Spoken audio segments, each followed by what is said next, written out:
Donc tu connais les écrans noirs écrits tout en vert. Absolument. C'est ça. Tout à fait. J'ai vu, il y a des championnats du monde d'Excel, ça existe. Très peu de personnes de ces générations ne feront qu'un seul métier. Et pas mal de crises de nerfs. En fait, en moyenne en France, personne passe 23 heures sur 40 dans la semaine à organiser son travail. Donc il lui en reste 17 pour travailler en fait. Wow. Son cœur de métier. Je m'imagine tellement avec toi faire une émission Cauchemar en entreprise. Voilà, tu arrives dans l'entreprise et on te voit, oh, le boulot.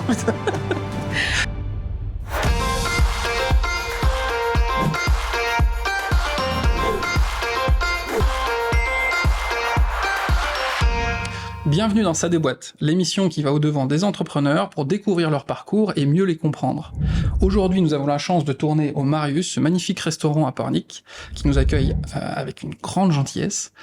Et je reçois dans l'émission aujourd'hui Pascale Weitzman, qui a créé une entreprise qui permet, elle me dira si je me trompe après, une transition numérique des entreprises, plutôt en interne. Elle va nous parler des différentes choses qu'elle a pu mettre en place, et moi ça m'intéresse beaucoup parce que je rencontre des clients donc qui ont envie de communiquer sur les réseaux de manière numérique avec la vidéo, mais souvent avant de faire ça, il faut voir en interne comment ça se passe parce qu'il y a plein de choses à modifier, arranger pour gagner du temps et prendre du recul sur ce qu'on fait. Bienvenue Pascale et merci d'être là. Merci Pierre-Yves, je suis ravie d'être interviewée et de faire partie de Ça déboîte. C'est ça. D'abord, est-ce que je me suis trompé ? Est-ce que la présentation est à peu près correcte ? Est-ce que j'ai dit des boulettes ? Absolument pas. Non, tu es tout à fait sur on va dire une description un petit peu globale. Après, on rentrera dans le détail, mais de notre activité. Tout à fait. Donc si je te laissais compléter un peu cette présentation et nous parler un peu des sociétés que tu as créées, est-ce que tu peux les décrire ? Et puis après, j'aimerais qu'on aille un peu plus dans le détail et connaître ton parcours un peu plus lointain. J'ai fondé une entreprise en 2011 qui s'appelle Digital Intuition et dont je suis la dirigeante. J'ai eu le besoin, on va dire, et envie de cofonder une entreprise un peu sur le même modèle, mais de manière un peu plus vaste, avec plus de compétences, plus d'envergure. Et cette entreprise s'appelle Digital Wins et elle est née en 2022, donc avec mon associé. Est-ce que tu peux nous... Quand tu dis elle a volonté à être plus large, qu'est-ce que fait Digital Intuition ? Qu'est-ce que fait Digital Wins ? Alors, Digital Intuition, on va dire, est spécialisé pour, en effet, comme tu l'évoquais, aider les entreprises, surtout les PE, dans le secteur des PME, PMI, de cette taille-là, à, on va dire, se saisir du numérique pour avoir une organisation interne beaucoup plus fluide, beaucoup plus efficace, donc avec des solutions d'aujourd'hui, mais pas que de la technique, beaucoup aussi on va dire, d'accompagnement sur les usages. Ça, c'est une chose importante. Donc, le cœur de métier de Digital Intuition est celui-là. Avec Digital Wins, on va aller plus loin dans l'accompagnement, plus loin dans la technique pour faire communiquer les solutions entre elles, toujours dans cet objectif de simplification pour l'utilisateur final, parce que finalement c'est lui qui fait l'efficacité dans son entreprise ou pas. Ça m'intéresse beaucoup parce que à mon petit niveau, comme j'ai déjà eu des demandes dans ce sens et que je me suis rendu compte qu'il y avait vraiment besoin de modifier des choses ou améliorer les process, même à une petite échelle, en fait, on a aujourd'hui des produits, des logiciels, le no-code, je sais pas si ça te parle, mais qui permettent à des gens qui ne sont pas développeurs de créer des interactions, des automatisations, des systèmes de paiement, même des applications, en fait, sans être codeur, et je trouve ça incroyable. C'est pour ça que justement j'avais envie d'en apprendre un petit peu plus. Et on y reviendra après justement, parce que tout ce que tu nous dis, je pense que tout le monde est à peu près d'accord qu'il faut passer au numérique, qu'il faut apprendre à bras le corps justement ces nouvelles technologies, mais c'est des fois un peu obscur, flou. Par quoi on commence ? Est-ce que direct il faut prendre des logiciels incroyablement techniques et chers ? Est-ce qu'il y a des solutions simples ? Ça, j'aimerais y revenir un peu après dans l'émission. Mais une chose aussi qui m'a fait tiquer quand je t'ai rencontré, et là je vais mettre les pieds dans le plat, c'est qu'on n'est pas forcément de la même génération, pas exactement. Non. Et c'est rare que je rencontre des gens qui, toi en plus t'as commencé il y a 10 ans, qui se posaient ces questions-là du numérique et qui avaient déjà envie de prendre à bras le corps tout ça, qui étaient curieuses de ça. Qu'est-ce qui t'a amené à ça en fait? Comment ça se fait que t'as commencé à regarder ça, à t'y intéresser? Est-ce que t'as rencontré des problèmes justement que t'arrivais pas à résoudre et t'as dû aller chercher ça? Comment ça s'est passé? Alors, je vais faire mon parcours très rapidement. Oui. En fait, Prends ton temps. Je viens de deux mondes avant d'arriver dans l'entrepreneuriat. Le premier monde, c'est le monde informatique. Là, je parle des années 80, hein, l'époque préhistorique, avant l'année 2000, où là, j'ai fait un parcours classique, on va dire, d'analyse programmeur et chef de projet. Donc, vraiment dans l'informatique pure, le développement, l'analyse des besoins, la mise en place des applications. Ah oui, donc tu connaissais l'envers du décor. Voilà, exactement. L'informatique de gestion avec toute l'infrastructure et on va dire, les technologies qui ont été développées, on va dire, à partir des années 70. Donc tu connais les écrans noirs écrits tout en vert. Absolument. C'est ça. Tout à fait. Le développement en assembleur, Ouais, c'est ça. Ah oui, ouais, assembleur. En COBOL. Ah oui, tout à fait. Pour préciser, l'assembleur, c'est vraiment le langage initial, quoi. Absolument. Et puis après, tous les autres langages de développement sont construits par-dessus. Tout à fait. C'est ça, hein, si je me trompe. Ouais. Mais là, on est vraiment dans quelque chose de technique, ce qu'on appelle l'informatique, hein, globalement, l'informatique de gestion. À la quarantaine, j'ai fait une crise de la quarantaine et j'ai changé de métier pour arriver sur une autre passion que j'avais aussi depuis toujours, qui était l'enseignement et qui est toujours, et qui est la transmission, l'apprentissage et finalement accompagner des enfants, donc c'était des élèves de CM2 d'une dizaine d'années à apprendre tout un tas de choses avec tout ce qu'ils savent déjà. Quand j'ai créé mon entreprise, quand j'ai créé une entreprise au départ qui n'était pas Digital Intuition en 2011, en fait, j'en ai créé une autre, un brouillon d'entreprise, comme ça arrive souvent quand on crée sa première entreprise. Quand on apprend. Voilà. On commence. Je sortais de l'enseignement en tant que professeur des écoles et je me suis dit, bon, allez, je vais créer une entreprise. Et j'ai créé une entreprise informatique en 2009, dans le cadre d'un réseau de franchise. Et donc, cette entreprise informatique avait pour but de fournir des solutions informatiques, des serveurs, des ordinateurs, mettre en place des réseaux, des bornes Wi-Fi, donc avec tout ce qui existait à ce moment-là, en 2009, qui était l'informatique en gros traditionnelle. Au bout de 2 ans, je me suis épuisée, parce que l'essentiel de mon activité, comme on le connaît, comme les entreprises qui sont prestataires informatiques le connaissent encore beaucoup, était essentiellement basé sur des urgences, parce qu'il y avait des points de blocage, des plantages, serveurs, on n'arrivait plus à imprimer, à scanner, et je trouvais qu'il y avait une inefficacité. Et il se trouve que justement, en parlant il y a eu vraiment une rupture, à partir des années 2006-2007, où des applications 100% web, c'est-à-dire accessibles juste avec un navigateur sur son téléphone ou sur son ordinateur, qui s'appellent aussi des applications SaaS, c'est à ce moment-là qu'elles ont commencé à apparaître. Alors, il y a eu des premières applications comme Salesforce ou Gmail qui sont apparus en 2006-2007. Et moi, je suis tombée dans un salon professionnel, dans la marmite de ces solutions, et je me suis dit, mais aujourd'hui, demain, donc à partir d'aujourd'hui, les entreprises doivent se saisir de ce type de solution pour plein de raisons que je pourrais détailler après. Et en fait, c'est ça qui a fait la rupture, où j'ai arrêté cette entreprise au bout de 2 ans qui faisait de l'informatique comme un hamster dans la roue, et où je suis passée sur vraiment des solutions qui permettent de se centrer sur les usages qu'on en fait et non pas sur la technique. Bah oui, partir de ce qu'on a besoin. Bah voilà. Et ensuite, on voit s'il y a besoin de technique, quoi. Exactement, mais pas imposer la technique à des utilisateurs qui passent des heures et des heures à faire des choses qui marchent pas toujours à la fin et qui sont très compliquées. C'est vraiment partir du besoin de l'utilisateur. Ouais, moi, de mon point de vue, j'ai l'impression que à partir de peut-être 2006-2007, vraiment, il y a eu une évolution sur rendre les choses intuitives. Vraiment, de plus en plus. Que l'interface, on n'a pas besoin de réfléchir à quel bouton prendre. Même le graphisme de l'interface, le graphisme de l'interface soit clair, évident sur ce qu'on a besoin de faire, etc. Totalement, c'est absolument le graphisme est venu avec la technique digitale qui a démarré. Alors on en discutait, mais avec à peu près avec l'iPhone à ce moment-là, où là on a été obligé de faire des applications simples pour qu'elles soient utilisables, achetables par les utilisateurs, et aujourd'hui c'est vraiment ce qui les caractérise aussi. Ouais. Je vais creuser encore un petit peu dans le passé, parce que qu'est-ce qui t'a même amené au départ à l'informatique? Parce que tu m'as dit la première chose c'était le développement, etc. Qu'est-ce qui t'a conduit en fait à t'intéresser à cet univers-là qui était vraiment balbutiement à ce moment-là? On va dire c'est l'appétence des nouvelles technologies et de ce qui va pouvoir simplifier dans les entreprises toutes les tâches qui sont, on va dire, répétitives, ennuyeuses, casse-pieds.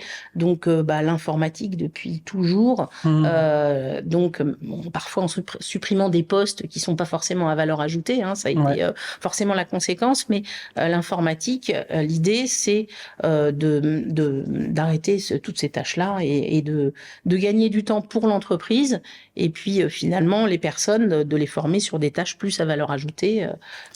Tu mets le point sur un aspect que je trouve hyper important quand on parle de numérisation, d'automatisation. Il y a souvent une crainte du public sur, comme tu dis, de supprimer des postes. Moi, la sensation que j'ai, en tout cas ce que je souhaite, c'est que cette numérisation permette d'enlever les tâches que tu dis rébarbatives, pas très épanouissantes même pour l'humain, et que justement dans le milieu professionnel, les humains puissent se concentrer sur la vraie valeur ajoutée humaine dans le relationnel, dans le conseil, dans tout ça. Et moi je le vois vraiment comme ça en fait, c'est permettre de gagner du temps, parce que concrètement remplir des fichiers Excel, je suis pas sûr que ça soit hyper épanouissant. J'ai vu, il y a des championnats du monde d'Excel, ça existe, ceux qui font les fichiers Excel et VA. Bon, ça peut-être, mais ils sont une petite communauté. Mais sinon, de manière générale, je pense qu'il y a plein de choses et pour avoir vu pas mal de clients se taper la tête contre les murs face à plein de tâches, en fait, il y en a plein qui ne savent même pas qu'on peut améliorer certaines choses ou les automatiser. Là, sur la création de factures automatiques, l'envoi de factures automatiques, par exemple, enfin des choses de ce genre-là. Je trouve ça très bien qu'il y ait des gens comme toi qui évangilent, qui soient vraiment là pour montrer que c'est possible et qu'on peut faire autrement. Et même j'ai un peu loin, un peu le pays des bisounours, mais retrouver du plaisir à bosser justement pour se concentrer sur son cœur de travail. Je le vois même chez certains artisans. Moi, mon but, je le dis tout le temps, c'est faire en sorte qu'ils puissent vivre de leur savoir-faire de mieux en mieux, en se concentrant sur ce qu'ils savent faire, et puis qui délèguent les autres choses, quoi. Alors, pour rebondir sur ce que tu dis, dans le sens de amener les personnes à avoir des tâches plus sur leur cœur de métier, plus à valeur ajoutée, plus intéressante, finalement, ça rejoint complètement quelque chose qui me tient beaucoup à cœur, c'est la formation tout au long de la vie. Et moi je suis convaincue, j'ai eu 3 métiers, c'est peut-être pas le dernier aujourd'hui, entrepreneur, peut-être que j'aurai un autre métier, après, je ne sais pas, mais je suis convaincue que les générations qui arrivent, les générations Y et Z et à suivre, vont devoir développer une capacité d'adaptation au monde qui les attend, pour toutes les raisons qu'on a en tête, qui font que très peu de personnes de ces générations ne feront qu'un seul métier. Et quelque part, je pense que tu vas pas nous contredire là-dessus, quelque part, c'est extrêmement enrichissant d'avoir eu l'occasion et l'opportunité de faire plusieurs métiers et d'enrichir son expérience d'un autre métier qui n'a peut-être rien à voir. Mais même j'irai plus loin, je pense qu'à terme la vision qu'on a de métier, elle va changer, parce que même si je peux avoir des métiers très différents, donc je suis ostéopathe, je fais de la production vidéo, il y a d'autres projets qui tournent, etc. Pourtant, je trouve beaucoup de transversalité dans tous mes apprentissages. J'étais surpris, mais l'exemple là de l'interview, en fait, quand je vois des patients, c'est ni plus ni moins qu'une interview à chaque fois, et en fait, ça fait 12 ans que je fais des interviews, et c'est pour ça que j'adore cet exercice-là, et que j'aime le faire, et que j'essaye à chaque fois de faire ressortir le meilleur de chacun à travers ça, et de mieux comprendre la personne. Donc voilà, c'est un exemple de transversalité. Mais à terme, j'ai presque plus envie de définir le fait que je fasse un métier, puis un autre métier. je pense qu'on a un parcours, Mm. et puis il est fait de différentes expériences, et plus on va casser un peu ces carcans-là, à vouloir mettre les gens dans des cases, plus ça va faciliter l'apprentissage et la possibilité d'évoluer individuellement et collectivement. Moi, je vais un peu loin, hein, je pars en sociaux là carrément, mais c'est vraiment cette sensation-là que enfin, en tout cas, comme tu dis, il y a vraiment une transformation du travail, la notion de travail en fait, qui est plus du tout la même, quoi. Et je rebondis sur un truc qui me vient, c'est que ce que tu vas apporter aux sociétés en améliorant les process pour les rendre moins rébarbatifs et qu'on puisse se concentrer sur des choses créatives, attrayantes, je pense qu'il y a des sociétés qui vont pas avoir le choix de le faire pour recruter et aussi avoir de la rétention vis-à-vis des gens qui sont chez eux, parce que là on voit bien que la notion de recrutement, tout ça, elle devient très compliquée et que beaucoup de dirigeants en fait sont un peu perdus au milieu de tout ça. Et comme il y a je pense qu'il y a des frictions entre les générations et la perception qu'on a du travail, vraiment, justement, je vois au cabinet, les gens, patrons d'entreprise, ils disent, mais pourquoi ils viennent pas bosser, je comprends pas, il y a du boulot, on demande et tout. Et puis, l'autre côté, les gens qui doivent être embauchés, ils disent, bah ouais, mais concrètement, être assis pendant 8 heures, à faire tout le temps la même tâche, sans perspective d'évolution, ou d'apprendre autre chose, voilà quoi. On voit bien que la notion de salaire n'est plus la seule notion importante. Et voilà. Donc, tu es nécessaire. C'est clair qu'aujourd'hui, donc dans le milieu d'entrepreneurs dans lequel on va dire, je navigue, donc localement là autour dans le Grand Ouest, les préoccupations essentielles, outre les difficultés d'approvisionnement en matières premières, la hausse des coûts et la hausse des coûts de l'énergie, qui sont des domaines vraiment problématiques pour les entrepreneurs, c'est le recrutement. Tu as mis tout à fait le doigt dessus. Et les attentes des générations Y et Z sont souvent en décalage avec celles des générations des personnes qui sont encore chefs d'entreprise aujourd'hui, qui sont plus de ma génération. Et les chefs d'entreprise doivent se poser la question de comment je vais attirer des talents, comment je vais comment les personnes qui vont intégrer l'entreprise vont trouver un sens à leur travail, donner le meilleur d'eux-mêmes. Le meilleur d'eux-mêmes, vont trouver une place dans l'écosystème de mon entreprise. Et tout ça, ça rejoint aussi encore quelque chose qui nous tient beaucoup à cœur en dehors de la formation tout au long de la vie dans l'entreprise, dans notre ADN.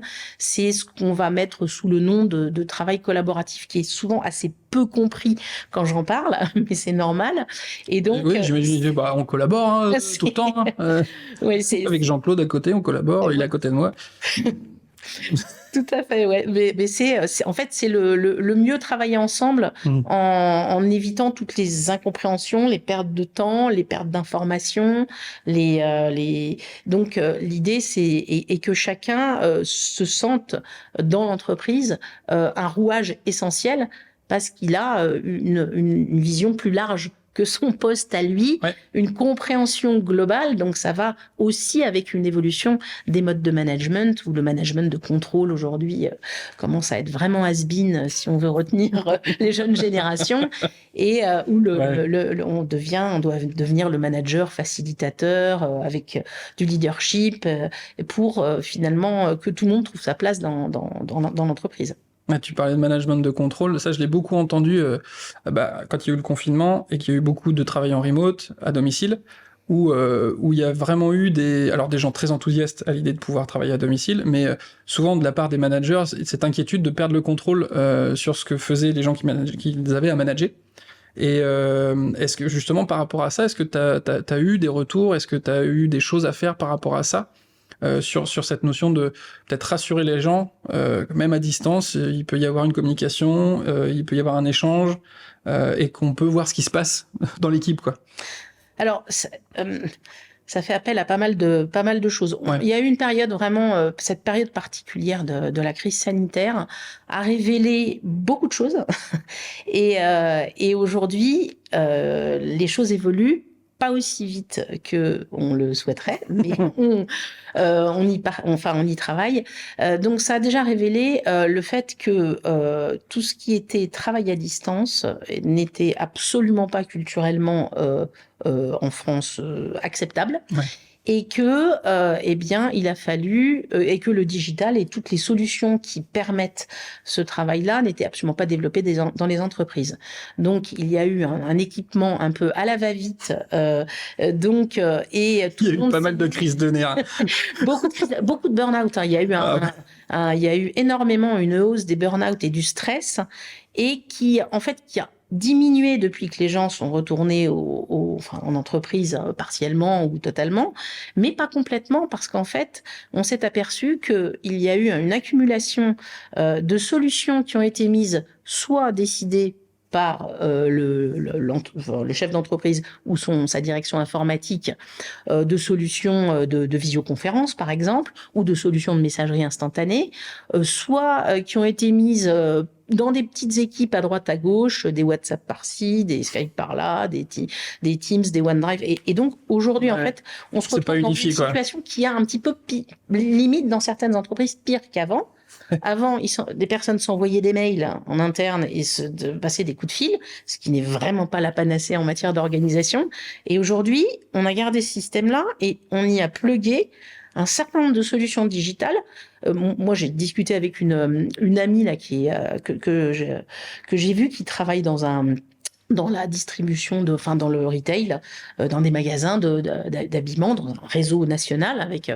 Elle m'a montré l'ensemble des outils et ses sources d'informations sur son téléphone, mais j'ai halluciné. Je me suis vraiment demandé comment, et d'ailleurs elle m'a confirmé que elle ne s'y retrouvait absolument pas. Il y a saturation d'infos, quoi. Voilà, saturation d'infos, j'ai vu passer une info qui était importante, j'ai probablement une tâche à faire, mais je l'ai vu passer où? C'était dans ma boîte mail, c'était par SMS, c'était sur WhatsApp, c'était sur Teams, c'était dans SharePoint, c'était où ça?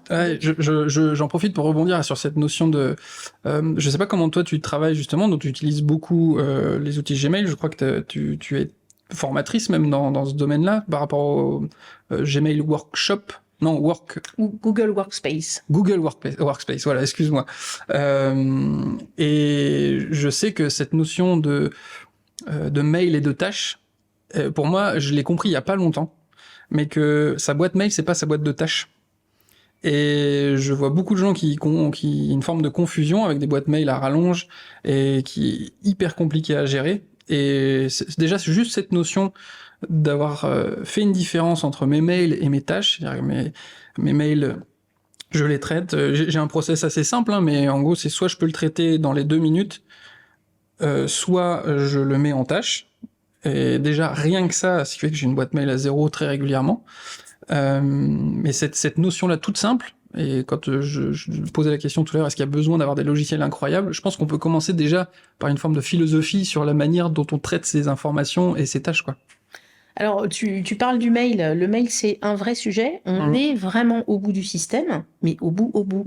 C'est une statistique qui dit que un cadre en entreprise en Europe passe en moyenne 5 heures par jour sur sa boîte mail.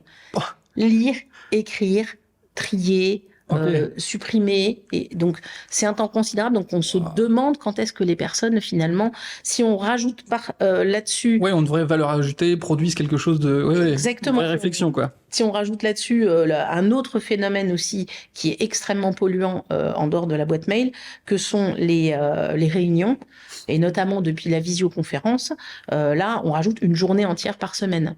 Donc finalement, il y a pratiquement la moitié de la semaine, une bonne moitié de la semaine qui est occupée, mais de toute manière, il y a une autre statistique, tout ça vient d'études très récentes, il y a un Conseil national de la productivité qui a été créé en 2018 par l'État, et il a fait un rapport en mai 2022, et il dit, en fait, en moyenne en France, une personne passe 23 heures sur 40 dans la semaine à organiser son travail. Donc, il lui en reste 17 pour travailler, en fait. Son cœur de métier. Donc, ces statistiques-là font qu'il y a urgence à se pencher sur l'organisation interne, sur la fluidité de la communication, mais tout ça part d'assez haut. Ça part déjà de l'organisation de l'entreprise, ça part de ses process, ça part aussi du fait que est-ce que chacun sait ce qu'il a à faire?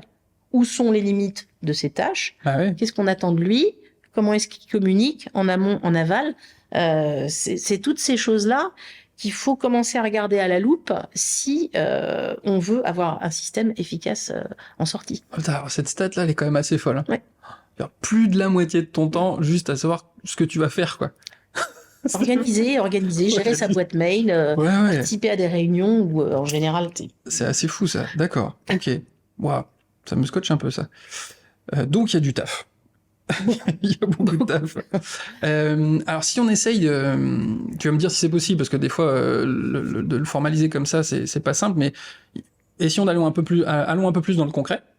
Voilà, je suis une entreprise, une PME. Je viens de voir, voilà, je travaille, je sais pas, sur la distribution ou même un artisan, je sais pas, hein, je sais pas si tu travailles avec ce type de clients. Et je dis bah voilà, j'ai entendu parler de vous. A priori, c'est peut-être encore un peu obscur pour moi. Vous permettez de mieux s'organiser, de gagner du temps, etc. Si on travaille ensemble, comment ça se passe, quoi? Est-ce que, enfin, je sais pas. Est-ce que il y a une audit qui se passe? Est-ce que tu peux m'expliquer un peu la procédure si on veut te faire intervenir? Et puis ensuite, on ira un peu plus sur ce que tu mets en place et puis derrière les retours sur que tu as pu avoir déjà avec les clients que tu as eu, quoi. Alors, donc, tout au départ, bien entendu, il y a un entretien, on va dire, d'avant-vente, où on va, en effet, essayer de demander au chef d'entreprise comment est-ce qu'il est organisé et quel est son métier, quel est son effectif, est-ce qu'il a plusieurs sites, comment est organisé son système d'information, est-ce qu'il a des ressources en interne en tant que en informatique. Et donc, on va rapidement lui demander, dès le premier entretien, avant même de contractualiser, qu'est-ce qui lui saute aux yeux en termes de ce que le chef d'entreprise aimerait améliorer dans son entreprise. Et donc, tu commences à lui demander à lui déjà ce qu'il comprend des choses et ce qu'il déjà son besoin à lui. Tout à fait. Donc ça peut être des choses extrêmement simples comme une messagerie professionnelle qui est très difficilement accessible sur le téléphone. Ça peut être un process qui prend beaucoup de temps ou une demande, ça arrive assez souvent, une demande du client suite à une installation, un SAV, et où le process de SAV en interne prend énormément de temps entre la réception de la demande du client et effectivement la solution qu'on lui apporte. Désolé, hein, j'ai un flash, mais c'est mon côté vidéaste qui revient, où je m'imagine tellement avec toi faire une émission Cauchemar en entreprise. T'arrives dans l'entreprise et on te voit, oh, le boulot. Comment tu fais pour ta messagerie? Oh, mon Dieu, d'accord, 3, 4, 5 applications, ok. Alors, c'est en effet, ce qu'il faut savoir, c'est qu'une entreprise, elle se transforme pas d'un clin d'œil comme ça. Bah ouais. C'est un processus qui se fait sur le long terme. Par contre, autant on a pu connaître dans l'ancien temps, et ça arrive encore, des projets de type mise en place de RP comme SAP, qui sont ça, je sais même pas ce que c'est, ça. Oh, c'est des logiciels qui font tout dans l'entreprise et qui sont tellement compliqués qu'il faut des armées de consultants pendant des mois pour faire déjà le cahier des charges et puis ensuite accompagner pendant des années les utilisateurs avec des budgets monstrueux et puis surtout des résultats qui sont tangibles ou pas, mais qui durent extrêmement longtemps et extrêmement coûteux. Mais ça peut être pas mal hein, pour celui qui vend ça, parce que plus c'est flou, plus le client ne comprend pas. C'est sûr. Alors, notre méthodologie, on est exactement à l'opposé de ce type de projet. De toute manière, ce qu'il faut voir, c'est que quand l'entreprise entreprend ce changement et se lance dans ce changement, il va y avoir, ce sont les personnes. Les outils, c'est une chose, bien sûr, on va les passer à la loupe et je vais expliquer un peu comment on fait après, mais ce sont les personnes qui vont permettre ce changement et les personnes, il faut les convaincre individuellement d'abord et collectivement après de travailler différemment. Aujourd'hui, vous voyez, votre demande du client, vous la recevez par téléphone. Eh bien, demain, vous allez la recevoir de la manière où toutes les autres personnes qui vont être impliquées, eh bien, vont pouvoir voir la demande initiale. Donc, ça va un petit peu changer vos habitudes de travail. Donc, en fait, tu commences à bosser le logiciel interne des gens, quoi. C'est tout à fait. En fait, on part vraiment des process et de la manière dont circule l'information, où est-ce qu'elle est stockée, ce que les gens en font ou n'en font pas, et pour vraiment recaler les choses et surtout transformer les personnes. Et ça, c'est quelque chose qui se fait sur la durée, mais par petites touches. On ne peut pas, en plus de la production, souvent dans les entreprises, tu parlais des artisans qui sont souvent hyper surbookés, qui travaillent un peu comme des fous, ou dans des entreprises où il y a beaucoup de pression de travail, pression de production, on peut pas leur demander de passer une journée par semaine à se transformer, c'est pas possible. Oui. Donc il faut savoir doser et par petites touches avec ce qu'on va appeler des quick wins, hein, des victoires rapides, immédiates, et on va commencer par des choses des points qui nous paraissent très rapides à améliorer et qui vont faire gagner beaucoup de temps et convaincre déjà quelques personnes au milieu, enfin dans l'entreprise. Mais je fais un parallèle un peu avec mon métier d'ostéopathe. Quand une personne a une problématique, donc il y a des choses sur lesquelles on peut travailler, mais bien souvent, elle est finalement beaucoup plus responsable qu'elle ne pense. Alors responsable, pas c'est de votre faute, mais responsable, c'est-à-dire dans la capacité de modifier des choses pour aller mieux. Et effectivement, fondamentalement, ce qui a changé est tout à fait faisable, mais il faut d'abord l'accepter. Et comme tu dis, des petits quick wins peuvent se faire avec juste un conseil d'exercice. Et si on essaye de tout changer d'un coup, la personne abandonne parce que c'est trop compliqué. Et je rebondis sur autre chose. Je me rappelle plus son nom, j'essaierai de la mettre dans les commentaires, mais une professeure de collège ou de lycée en ce moment qui propose une autre manière de voir l'éducation, qui s'appuie vraiment sur les dernières études, sur le développement du cerveau, sur l'apprentissage. Et elle parle, chacun a une capacité plus ou moins limitée d'intégrer de nouvelles informations sur un temps donné. Et quand tu le disais, s'il vaut mieux une donnée simple à la fois, plutôt que de tout balancer d'un coup, parce que ça sert à rien, quoi. C'est comme si on mettait tout aux toilettes et qu'on tirait la chasse d'eau. Donc je trouve ça effectivement très judicieux d'y aller par touche, et par touche par contre répéter au bon moment. Parce que si on répète trop tôt, ça sert à rien. Si on le répète trop tard, c'est comme si on repartait à zéro, quoi. Tout à fait. Donc, je suis absolument d'accord. Je dis ça parce que comme tu as été dans l'éducation nationale et que tu as été professeur, je pense que c'est des choses qui te parlent complètement et que tu as une manière de faire, je pense, assez juste par rapport à ça. Alors, il y a un lien, mais on va revenir sur le processus dans lequel... Mais il y a en fait un lien, en effet, entre... Tu parlais d'interconnexion entre les différents métiers qu'on a pu avoir, entre mon métier de professeur des écoles et mon métier d'aujourd'hui. Notamment dans le fait de mieux travailler ensemble et d'aller beaucoup plus loin ensemble. Voilà. Bah oui. Donc, pour revenir sur ta question, donc tu es chef d'entreprise, tu viens me voir et donc on fait un premier entretien, donc où on essaye de dégager déjà l'organisation globale et puis aussi la vision de l'entrepreneur sur ce qu'il veut faire. Est-ce qu'il veut être le numéro 1 européen ou mondial dans les 5 ans à venir? Est-ce qu'il arrive un peu en fin de parcours professionnel qu'il souhaite céder? Donc toutes ces choses-là sont quand même importantes à intégrer. Tout à fait. De toute manière, l'entreprise a intérêt à devenir plus efficace, mais un petit peu pour quelles raisons et quels sont les tenants aboutissants.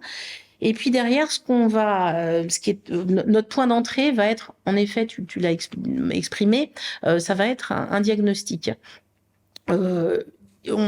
Toutes les entreprises sont différentes, même une entreprise de chaudronnerie ou entreprise de communication web marketing vont être différentes, vont avoir des moyens de fonctionner différents, des personnes en interne avec des compétences différentes, une organisation et une circulation de l'information différente. Donc, il faut qu'on étudie tout ça. Donc, ça fait l'objet d'un diagnostic. Donc, ce diagnostic, pour faire assez court, il va se reposer beaucoup sur des enquêtes et des interviews auprès de ceux qui font. C'est-à-dire que, bien entendu, on va interviewer des managers et la direction, évidemment, la direction générale, bien sûr, mais surtout une représentativité des différents postes, des différents services commerciaux, production, SAV, administratifs, pour savoir ce que les gens font, comment ils le font, et comment l'information circule ou pas, Ouais. quelles difficultés on rencontre. En fait, c'est ce qui est assez incroyable, Mhm. c'est que ma perception, hein, pour avoir fait un peu plus d'une centaine ou plus de 100 projets, c'est que très rarement, le chef d'entreprise se pose à un moment donné pour essayer de prendre une vision hélicoptère Mhm. sur son organisation interne. On est focus sur le développement d'entreprise, on est focus sur le lancement d'un nouveau produit, on est focus sur son chiffre d'affaires, sa marge, sur le recrutement. Ouais. Mais finalement, comment ça fonctionne à l'intérieur, comment ça fonctionne ou comment ça dysfonctionne, c'est très très rare que les chefs d'entreprise aient cette démarche volontariste au départ. Ou peut-être qu'ils trouvent pas non plus de personnes externes pour les accompagner sur Ou pas forcément conscience de l'importance de faire ça. Voilà. Il y a aussi cet aspect-là. C'est quand même assez nouveau en fait, cette idée-là. Et puis il y a justement, j'ai l'exemple d'un client où comme il était dans le jus au niveau de timing, toujours en fait plus sur l'urgence que les priorités. C'est compliqué de se dire je vais prendre encore du temps pour voir mon organisation. Je suis déjà jusque là, je vais pas encore rajouter un truc. Et il y a souvent cette crainte de dire je vais perdre du temps en fait. Après, je pense que c'est un sacrifice à un moment qui permet derrière de gagner beaucoup de temps, quoi. C'est ce que j'appelle le phénomène hamster dans la roue, où en effet les chefs d'entreprise et surtout des petites entreprises moulinent énormément pour compenser souvent des défauts d'organisation. Parce que dans les petites entreprises, souvent unipersonnelles ou avec quelques personnes, les gens sont multitâches. Ils font beaucoup de choses différentes. Souvent, je pense aux artisans, initialement, ils aiment leur métier, leur cœur de métier, mais ils sont amenés à faire la comptabilité, du marketing, d'aller prospecter. Et c'est pas du tout leur cœur de boulot, mais ça leur prend beaucoup de temps. Tout à fait. Et je pense qu'il y en a beaucoup qui sont très contents de se rendre compte que tous ces trucs-là peuvent être quand même extrêmement simplifiés aujourd'hui, quoi. Oui, puis il y a cet aspect-là de j'ai pas le temps. J'ai pas le temps de perdre du temps pour en gagner beaucoup demain. Ouais, c'est ça. C'est un petit peu ça. C'est qu'il y a toujours le doute de est-ce que vraiment ça va me rapporter quelque chose, quoi. Ça c'est tout à fait légitime comme doute. Et puis il y a aussi je dirais un trait de caractère du dirigeant de l'entreprise, je dirais quelle que soit sa taille, d'être en capacité de se remettre en question. En disant, je vais regarder ça un petit peu à la loupe. Forcément, il y a des choses qui vont apparaître. Et est-ce que moi, je suis capable de l'accepter? Et est-ce que mes équipes vont être capables d'accepter qu'il faut faire évoluer les choses, quoi. Après, je me dis, si la personne fait appel à toi, il y a quand même une envie de changer. Je sais pas si t'as déjà... Est-ce que c'est arrivé? Parce que ça peut être justement des choses qui t'ont fait grandir et apprendre de quelqu'un de contact, et puis tu vois fondamentalement, en fait, le mindset, il est pas là, et que tout le monde va perdre du temps, quoi, au final. Est-ce que t'as été confronté à ça, ou t'as toujours trouvé le moyen d'ouvrir les yeux sur certaines choses, ou d'apporter quelque chose de nouveau? Non, j'ai été confrontée, notamment au début de l'entreprise où j'ai été assez souvent en sous-traitance en termes de formation aux outils collaboratifs Google, et où c'était dans les grandes entreprises, un certain nombre d'entreprises du CAC 40, dans laquelle j'ai eu l'opportunité de former de nombreuses équipes, et où là, on sentait bien que le projet, ça dépendait des entreprises, mais on sentait bien, est-ce que le projet initial était vraiment de faire avancer l'entreprise, ou est-ce que c'était uniquement que les personnes sachent envoyer, recevoir des mails, gérer leur agenda, point barre, ou est-ce qu'il y avait... Donc oui, j'ai été confrontée à des formations où il y avait énormément de choses à faire, mais où finalement la volonté de la direction générale n'était pas d'aller plus loin que de savoir bien utiliser un outil, alors qu'on est bien au-delà de ça dans l'organisation générale et l'imbrication de tout ça. Ouais, c'est toujours de voir... Voilà, on va apprendre à utiliser un outil, mais quel intérêt ça a par rapport au fonctionnement global de l'entreprise. Pareil, parallèle avec l'ostéopathe, on est connu pour avoir une vision globale des choses. Voilà, on va travailler sur une structure, mais le but, c'est que le fait d'équilibrer une zone va faciliter le travail de tout le corps. Et je pense qu'on peut faire le parallèle avec l'entreprise. Si on facilite un process ou le travail d'une personne, ça va faciliter le travail de l'ensemble de l'entreprise. Mais ça, voilà, faut avoir une prise de recul pour s'en rendre compte, quoi. Tout à fait. Et on parle souvent d'outils ou de solutions ou de logiciels, etc. Mais cet aspect-là, déjà, dans le diagnostic, on va étudier quelles sont les solutions qui sont utilisées et comment. Et est-ce qu'il n'y a pas des tâches qui sont faites en double? Est-ce qu'il n'y a pas des choses qui sont ressaisies? Quel est le rapport de l'entreprise avec le papier? Est-ce qu'il y a encore beaucoup de papier dans l'entreprise?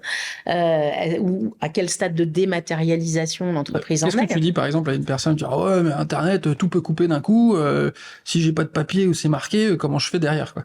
Alors oui, bien sûr, Internet, il peut y avoir des zones où on capte pas et on peut avoir une coupure de sa fibre parce qu'il y a une pelleteuse qui est passée par là.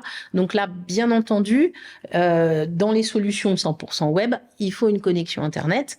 Donc ce qu'il faut savoir, c'est qu'il y a beaucoup de moyens d'avoir des backups, hein, c'est-à-dire des solutions annexes au niveau Internet, notamment si vous avez la fibre ou une box dans votre entreprise.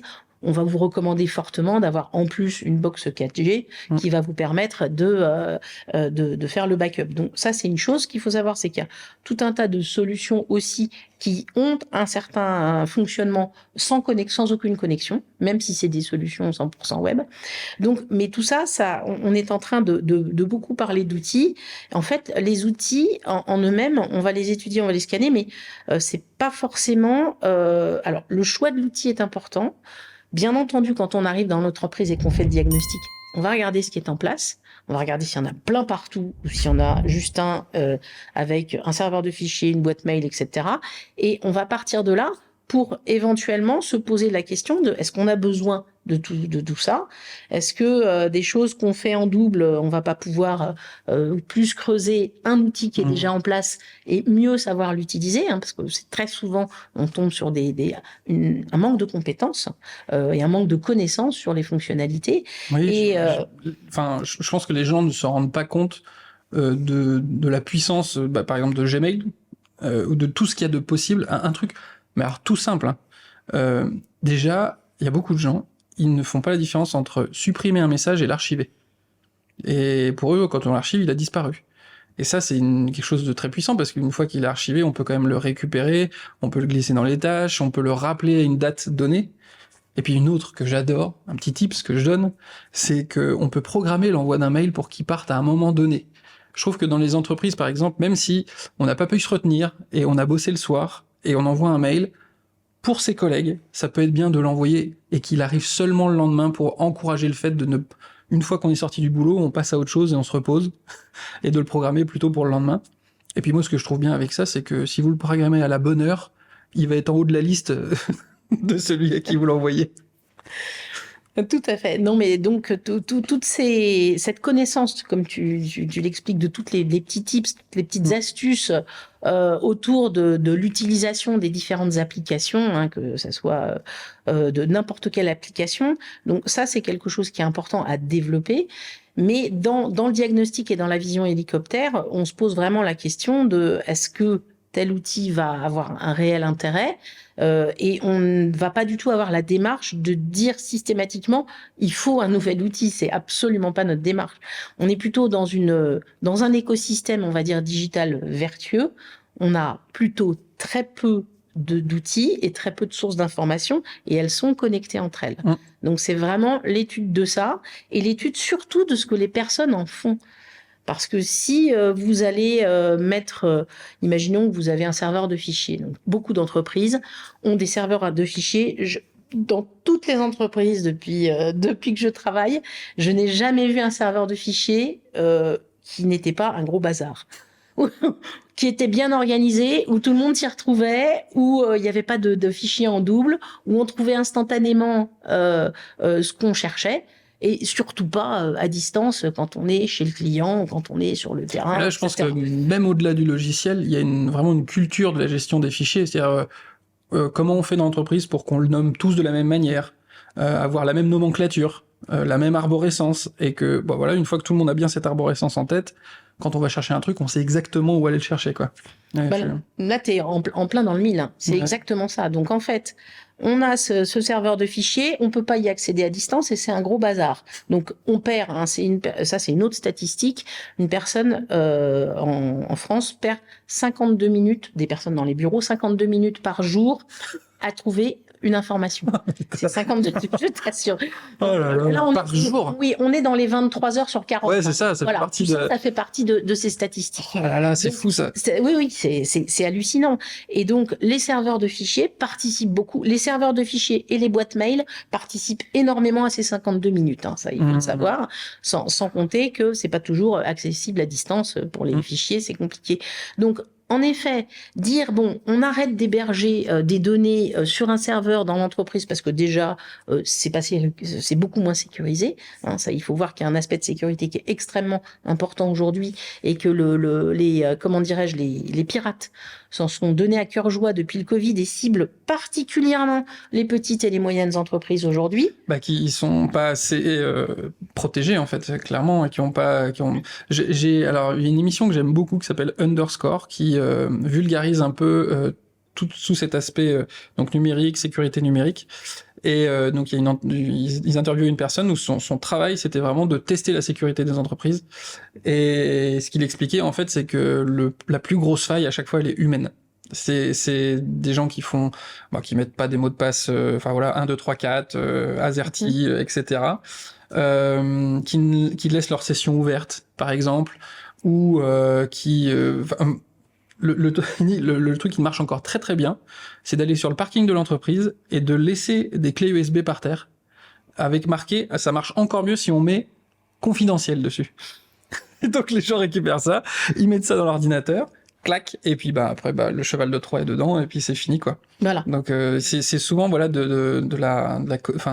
c'est ça comment on pourrait dire, de l'hygiène numérique en fait à transmettre quoi.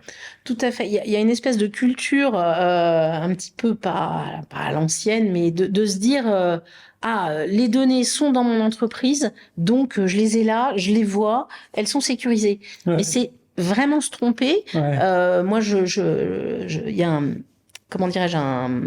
quelqu'un qui fait de la prospective IT sur toutes les années à venir en étudiant la manière dont ça se transforme et donc ça va continuer à se transformer, qui s'appelle Louis Nogès et qui écrit beaucoup d'articles là-dessus et ces derniers temps, notamment sur LinkedIn, il a poussé des coups de gueule mais tout à fait justifiés en disant mais quand est-ce que les directions informatiques des hôpitaux vont enfin comprendre qu'il faut sécuriser les données ailleurs des données sensibles que dans les hôpitaux. Ouais. Il y a des données sensibles, il y a des opérations, il y a des... il peut y avoir des vies en jeu. Donc, il y a un moment donné où ça devient vraiment... pas criminel, mais à la limite, de ne pas sécuriser ces données. Ouais. Mais alors là, sans partir trop dans la politique, mais je pense que là, pour le coup, dans les hôpitaux, ils sont vraiment sur l'urgence de plus en plus par un manque de moyens qui a l'air d'être assez évident. Et si, il n'y a pas quelqu'un en haute instance qui amène les moyens et des gens avec la connaissance pour les aider, je pense que jamais ils vont aller là-dessus, quoi. Donc clairement, cela dit, si on est directeur informatique, on se doit de savoir et de connaître.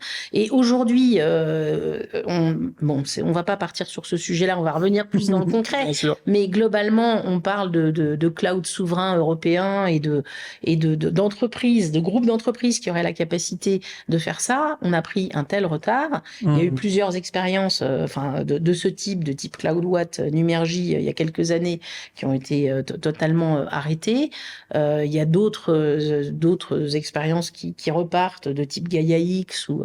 Mais concrètement, aujourd'hui, il faut voir qu'en Europe, on n'a absolument pas les moyens de géants des 4G, des GAFA, quoi, des 4 géants de Google, d'Amazon, de Microsoft et d'Apple pour héberger des données. On les a pas. Facebook aussi. Meta. Ah oui, maintenant Meta. Facebook, mais après, Facebook, je crois qu'il distribue une solution pour entreprises. Alors, je suis assez surprise qu'il y ait des entreprises qui se précipitent sur, parce que c'est vrai qu'au niveau éthique et au niveau, il y a eu plusieurs affaires voilà. Oui, bon.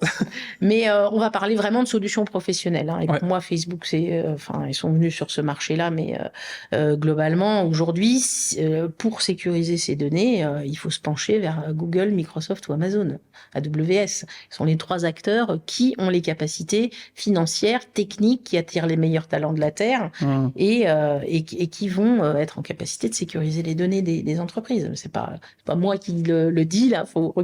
Donc ça c'est l'aspect sécurité. Alors on était parti, on a un peu. Mais ça arrive très souvent. On digresse. Voilà. C'est de ma faute. Hein, c'est que je repose des questions, genre ouais et tout, mais. Je te laisse continuer.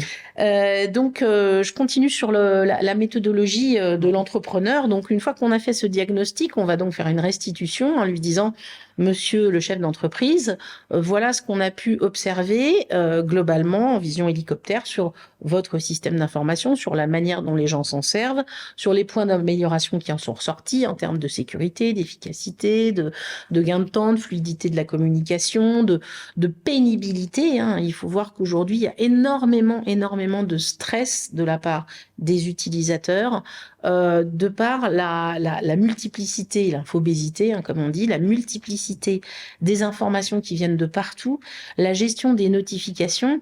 Il y a encore une autre statistique qui dit que en gros, le temps un peu maximum que quelqu'un arrive où quelqu'un arrive à se concentrer aujourd'hui, c'est de l'ordre de 10 minutes. Donc oui. Alors, il a du mal à se concentrer parce que il ne sait plus le faire ou parce que il est interrompu tout le temps? Parce qu'il est interrompu tout le temps. Ça. Il est interrompu. Alors avant, il est interrompu par ses mails, par un coup de fil, par des notifications qu'il ne sait pas forcément gérer, par des comment dirais-je, des groupes de discussion d'entreprise dans lesquels il va se passer des choses et d'autres de manière désorganisée, dans lesquels il va peut-être devoir chercher pendant pas mal de temps. Donc aujourd'hui, là, ça devient vraiment un vrai sujet, mais un sujet de stress et de burn-out. Donc aujourd'hui, nous, on parle d'aller vers du bien-être numérique. Du bien-être numérique, ça veut dire être hyper connecté et hyper organisé pour savoir s'hyper déconnecter à des moments précis où on doit se concentrer, à des moments familiaux, à des moments où on est... Et donc, tout ça, c'est une éducation. Alors, ça s'apprend pas du tout à l'école. Hein. À l'école, on a encore un peu 20 ans de retard sur tout ça. Hein. Je pense qu'on va commencer à apprendre à s'envoyer des mails. Non, j'exagère un petit peu, mais voilà, je pense qu'on en est encore un petit peu à la suite Office et aux apprentissages de ce type-là. Donc, l'apprentissage de savoir se déconnecter. En fait, être hyper connecté, ça permet, et ça rejoint encore le sujet du recrutement, et ça permet, avec de l'organisation réfléchie dans l'entreprise, être hyper connecté pour 38% des postes, hein, ça c'est encore une autre statistique, 38% des postes sont télétravaillables. Donc ça permet à 38% de ces personnes de pouvoir travailler de n'importe où. Ça veut dire énormément de choses. Ça veut dire éviter des déplacements, des frais de déplacement, de l'empreinte carbone. Ça veut dire se loger pas forcément à l'endroit de l'entreprise avec des tarifs si on cherche à se loger en région parisienne ou même ici sur la côte. Oui, ça veut dire peut-être pour l'entreprise pas besoin d'acheter des locaux faramineux. Exactement, etc. Ça veut dire ça pour l'entreprise. Ça veut dire aussi pour l'entreprise, si l'entreprise est organisée vraiment pour que les gens travaillent avec du bien-être numérique à distance, être en capacité d'embaucher n'importe qui sur Terre. Pourquoi se limiter à des personnes qui sont juste locales? Je discutais avec une personne hier dans une entreprise qui me dit on cherche un dessinateur concepteur sur Sainte-Pazanne. On trouve pas. On n'a pas beaucoup de réponses. Hein. et voilà, donc si on cherche quelqu'un qui habite dans les 20 km et peut-être qui veut pas traverser la Loire depuis le nord de Nantes, forcément on se limite énormément. Alors pour ce poste-là, il n'est pas télétravaillable parce qu'il faut aller chez les clients, etc. Mais il y a tout un tas de postes où il faut que les entreprises soient en mesure de proposer, d'ailleurs ça devient un critère vraiment déterminant dans le choix des entreprises aujourd'hui, hein, pour les jeunes générations, quelle est la quantité de télétravail que vous acceptez? C'est 2 jours par mois, là c'est pas tellement acceptable. Est-ce que c'est et comment est-ce que c'est organisé? Pour que ça marche de plus en plus et que les entreprises acceptent de faire ça, je me dis, est-ce qu'il n'y a pas besoin de les rassurer, qu'elles soient rassurées? Et d'ailleurs, c'est une question que je te pose. Est-ce que toi, tu as des moyens de monitorer en fait l'efficacité ou le gain qu'elles peuvent avoir justement soit au travail en remote, à distance, soit par rapport à ce que tu apportes sur ces différents process? Parce que là, j'en viens, peut-être que j'anticipe un peu, mais une fois que tu as mis en place les nouveaux outils, comment voilà vous jugez du fait que ça fonctionne pas? Comment tu fais ton retour en fait par rapport à ça? Alors, on va dire de manière assez classique et qui n'est pas toujours très facile à quantifier, la perte de temps en entreprise, personne ne la quantifie. Personne n'est en capacité aujourd'hui de dire je perds 3/4 d'heure par jour à faire ci, ça, ci, à reproduire ça, ressaisir quelque chose, à chercher une info. Donc en fait, personne n'a vraiment conscience de sa perte de temps, alors que c'est un des indicateurs principaux de l'efficacité de l'entreprise et du mal-être de j'arrive pas à faire mon boulot parce que je suis encore en train de... Il y a des outils qui permettent ça ou pas? Alors, il y a des outils qui le permettent, notamment, je pense à certains outils qui peuvent se mettre sur la boîte mail pour justement mesurer comment dirais-je, combien de mails vous envoyez, vous recevez, dans quel délai vous répondez et quelle est la longueur des mails. Donc en fait, nous, on va mettre ce type d'outil en place pour accompagner on va dire une démarche de s'envoyer de moins en moins de mails en interne. Avec l'externe, c'est un autre sujet. Les clients, on leur envoie des mails, c'est normal, ça va continuer. Mais en interne, arrêter de s'envoyer des mails et plutôt se partager un document, aller sur plutôt une invitation d'agenda ou aller chercher des outils collaboratifs et à la place du mail.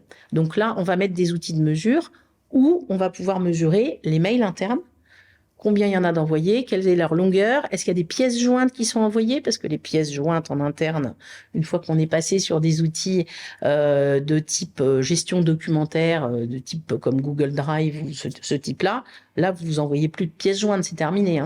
Vous envoyez des liens sur des documents qui sont toujours à jour, qui sont uniques, qu'on peut trouver très rapidement parce qu'on sait comment ils sont nommés, etc. Donc on va mettre des outils en place de ce type-là. Sur la gestion du temps, c'est un petit peu plus compliqué de mettre en place ces indicateurs. Et c'est au travers d'interviews où on va demander aux personnes, vous passez combien de temps à faire cette tâche dans la semaine? Il me vient, alors, je suis désolé, c'est que j'accumule les questions là au fur et à mesure, faut qu'elles sortent, sinon j'ai une mémoire tampon un peu limitée. C'est une première question, c'est de mettre en place ces outils qui mesurent. Est-ce qu'il peut y avoir une réticence vis-à-vis des gens qui peuvent dire j'ai pas envie d'être fliqué? Toi, si on commence à mesurer ce que je fais, mon temps, machin, qu'est-ce qu'il va dire mon patron, un peu Orson Welles. Alors, il y a mesure et contrôle. De toute manière, pour tout changement, il faut énormément de communication. Qu'est-ce qui va se passer? Pourquoi on va changer? En quoi ça va impacter votre poste de travail? Quels vont être vos bénéfices pour vous, les bénéfices pour l'entreprise? Et donc la communication, il y a des plans de communication qui sont faits pour expliquer tout ça. Donc il faut en permanence expliquer ça. Pour une personne qui travaille dans l'entreprise, le fait qu'on mesure avant et pendant et après, afin de voir l'évolution de l'utilisation de sa boîte mail, par exemple, ou du nombre de documents que la personne a partagés, ou que sais-je, c'est entendable. Après, on a vu des situations catastrophiques de contrôle avec des logiciels qui étaient mis dans les navigateurs pour contrôler sur quel site, combien de temps les gens qui travaillaient chez eux. Ça a été une catastrophe, ça a été des burn-out, des démissions. Les entreprises qui ont commencé là-dessus moi je connais personnellement quelqu'un qui a fait un burn-out parce que on lui demandait un reporting en plus des logiciels de contrôle tellement il y avait peu de confiance. L'idée de cette évolution numérique et de ces évolutions de pratiques de travail et des postures managériales, c'est de dire la personne qui travaille, elle sait quel est son poste et quelles sont ses tâches et qu'est-ce qu'elle a à faire dans l'entreprise. Elle sait à quelle limite elle doit s'arrêter. On lui donne les moyens de le faire. le plus efficacement possible. C'est là où on peut arriver à intervenir. Et derrière, comment faire autrement aujourd'hui avec le télétravail, avec toute l'évolution du travail, comment faire aujourd'hui autrement que de faire confiance aux personnes qu'on embauche, ce qui n'empêche pas, bien entendu, de mettre des indicateurs en place par rapport à le travail que cette personne doit rendre. Après, en soi, je pense que ce qui est important, c'est d'être clair sur ce qu'on met en place, qu'est-ce qui va être regardé, enfin que, en gros, il y ait un consentement mutuel au moment de la mise en place, quoi. Tout à fait. Et à contrario, justement, l'effet bénéfique de cette mise en place de mesures, je pense que tu dois des fois avoir des gens qui ont des prises de conscience quand ils se rendent compte de la quantité de données, vraiment que ça saute aux yeux avec des chiffres incroyables sur voilà le temps passé à faire ça ou à consulter ou le nombre de trucs traités, quoi. Absolument. Bah, il y a déjà rien que sur le téléphone, hein, il faut savoir que l'évolution aussi du travail fait que on va de plus en plus travailler directement sur son téléphone et de moins en moins en sortant son ordinateur, alors de moins en moins avec des PC fixes. Et donc on a déjà, et à titre personnel, d'ailleurs, les entreprises, moi je trouve ça hallucinant que les entreprises soient aussi en retard au niveau des usages et des outils. Dans le monde professionnel par rapport au monde personnel. Je veux dire, dans le monde personnel, on est tous avec des applications efficaces. On va se prendre son GPS, on va pouvoir s'organiser dans son agenda, on va sauvegarder ses documents, on va partager une liste de courses ou un agenda familial. Mais pourquoi les entreprises sont aussi en retard? C'est hallucinant. Et donc, tout ça, sur les téléphones, il y a déjà des logiciels qui, sans qu'on vous le demande d'ailleurs souvent, qui vous disent voilà votre temps d'écran. Ah oui, c'est complètement intégré. Vous avez déverrouillé votre téléphone, quoi. J'utilise l'iPhone, là ils l'ont intégré, je me dis que sur Android c'est pareil, et on le voit, et c'est déroutant le nombre d'heures. Wow. Ça peut faire peur. Ouais. Alors en plus, bon, il y a un côté ludique. On compare avec ma compagne, avec les amis. Ok, bon, clairement, je suis dans le haut du panier, j'avoue. Mais c'est vrai qu'il y a vraiment un gap. Après, je mettrais un bémol avec l'idée de travailler sur son téléphone portable, où j'avoue que moi alors peut-être que c'est propre à mon travail, je sais pas, mais des fois de se dire ok, pour travailler, je sors l'ordinateur, je me pose et je me mets dans un contexte de travail particulier. Je trouve que des fois, ça permet d'être dans de meilleures conditions de concentration que finalement, le téléphone est tellement facile à sortir et des fois, c'est tellement tentant, une petite chose, un petit truc, et au final, on fait un bout de travail à un moment, mais sans être complètement concentré, donc des fois, ça fait faire des erreurs, on n'est pas hyper efficace. Enfin, voilà, je pense qu'il y a un équilibre à trouver peut-être par rapport à quand on travaille, comment, et l'outil qu'on utilise, quoi. Alors j'ai deux choses à dire par rapport à ton intervention. La première, c'est que on a vraiment comment dirais-je, un gros problème sociétal aujourd'hui depuis l'arrivée du digital et en particulier avec les jeunes générations, mais pas que. Donc encore une autre statistique, parce que j'ai préparé d'autres interviews où j'ai vraiment étudié une autre statistique. On passe 40% de son temps éveillé devant les écrans. Waouh, ok. Oui, puis concrètement, vu mon boulot, je pense que c'est plus. Voilà. Donc, alors, ça dépend bien entendu des métiers, mais tout ça, ça inclut même le week-end, je veux dire, même quand on ne travaille pas. Hein. Ouais. Et, voilà, c'est tout inclus. Aujourd'hui, il y a un vrai souci sociétal là-dessus en matière d'addiction. Ah ouais. D'addiction au numérique. Toutes les applications, énormément d'applications sont faites, notamment les réseaux sociaux, en particulier pour la rétention. Facebook, pour développer ce circuit de l'envie, d'addiction, etc. Hein. Et donc, il y a un vrai sujet, sans parler de toutes les comment dirais-je, les problématiques psychiques qui peuvent apparaître sur la communication dans les réseaux sociaux, les harcèlements, la communication écrite, ne serait-ce que par mail. Enfin bon, donc tout ça fait que aujourd'hui, il y a à l'école, on n'apprend rien là-dessus. Malheureusement, on apprend très peu à trier l'information. Alors que aujourd'hui, des informations fausses et des fakes, on en est noyé. Je disais ça dans une autre interview. Pour moi, je trouve même en essayant d'être informé, ça devient de plus en plus compliqué de savoir si l'info que j'ai face à moi est véridique, fiable, etc. Et s'il n'y a pas une prise de conscience, ou en tout cas si on n'éduque pas les enfants, et les gens en général par rapport à ça, mais ça va conduire à je pense, des catastrophes. Même sur la manipulation de l'opinion publique, choses comme ça, c'est phénoménal en fait. Ah ben, je suis complètement d'accord avec toi. On peut voir comment sont manipulés les médias dans des pays totalitaires, hein, et la manière dont ils se servent de ces médias, des réseaux sociaux, de l'interdiction d'aller rechercher des informations ailleurs. Donc ça, c'est un vrai sujet, et il y a vraiment énormément de pédagogie à faire. Et c'est un sujet qu'on n'a presque pas encore abordé, en fait. Et ce caractère indispensable de savoir se déconnecter, de savoir vérifier une information, de savoir communiquer par écrit ou sur des réseaux sociaux de manière constructive et positive. Je veux dire, malheureusement, souvent sur les réseaux, on est plus dans la réaction que la réflexion. Complètement. Et on rajoute donc le filtre de l'écriture puis de la lecture qui fait que hors contexte, enfin tout ce qui va avec, etc. Et il y a vraiment une perte de temps, d'énergie et du stress créé en fait par ça. Absolument. Et quand je parle de réseau social, tout de suite on pense Facebook, vie perso, etc. Dans beaucoup d'entreprises, il y a des réseaux sociaux qui se développent.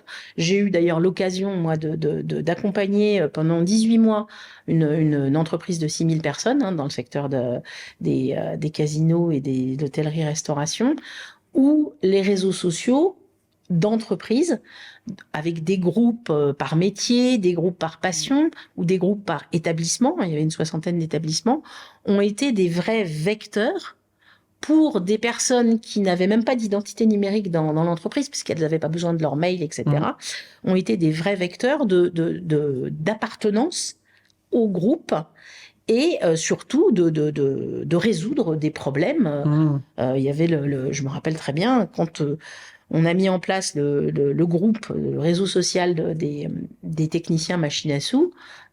Dans les machines à sous, si vous devez réparer une machine à sous, le constructeur vous donne rien du tout, vous n'avez pas de mode d'emploi. Okay. Et avant la création de ce réseau social, il passait éventuellement une après-midi ou une journée entière à appeler des copains qui auraient pu avoir cette machine et cette panne. Et là, on permet de réunir tous ceux qui sont sachants sur le domaine. Exactement. Et d'avoir une réponse peut-être plus rapide parce que quelqu'un aura vécu la même chose, etc. quoi. Tout à fait. Il y a juste un petit point, mais on va revenir après du sujet. Il y a un petit point sur tu parlais de... Moi, je préfère me poser et d'ouvrir mon ordinateur.